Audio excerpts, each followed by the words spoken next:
The Kansas City community is made up of a diverse mix of people, and sometimes the community has different perspectives. But an event this weekend called Powering Our Future, a community dialogue, aims to bridge that gap. And this morning we welcome Kristin Schultz here to tell us all about it. Thank you for joining us this morning. It's a pleasure. Thank you for having me. So tell us about this event. It's the first time you're holding it, and it is on Tuesday. It is. It's this Tuesday. Powering Our Future, a community dialogue, is really designed to bring together the Kansas City community, especially members of organizations that are looking for their future leadership. And we're bringing in some dynamic leaders and speakers to talk about things that they have done to engage future stakeholders, future leaders for their organizations, and unpack some really dynamic ideas for us. In Kansas City, we have so many families that have been here for generations and generations.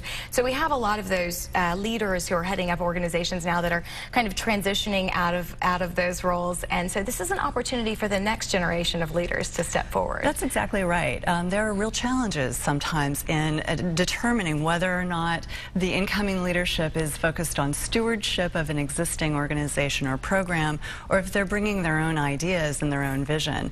And that transition from existing leadership to future leadership, it can present some challenges. So we really hope to focus on ways that different generations and different styles of communicators can learn how to speak with one another and communicate constructively. What are some of the challenges that it seems like these leaders face as they try and communicate and kind of transition the role to a new generation? Well, you know, even in communication styles and techniques and technology and how that has impacted, even with publicizing this current event, we've got certain people who are going to respond to finding out about the event via Facebook, others who need to be contacted via telephone, others who are open to an email and still open their email.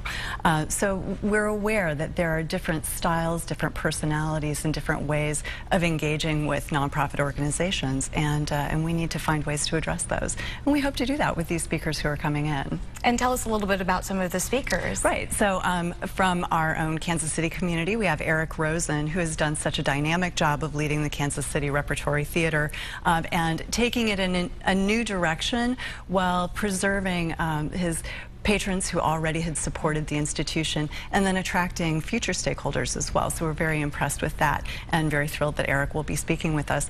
We also have Marcella Canfor-Rolnick, who's coming in from the Canfor-Lippman Philanthropies. She's the chair of that.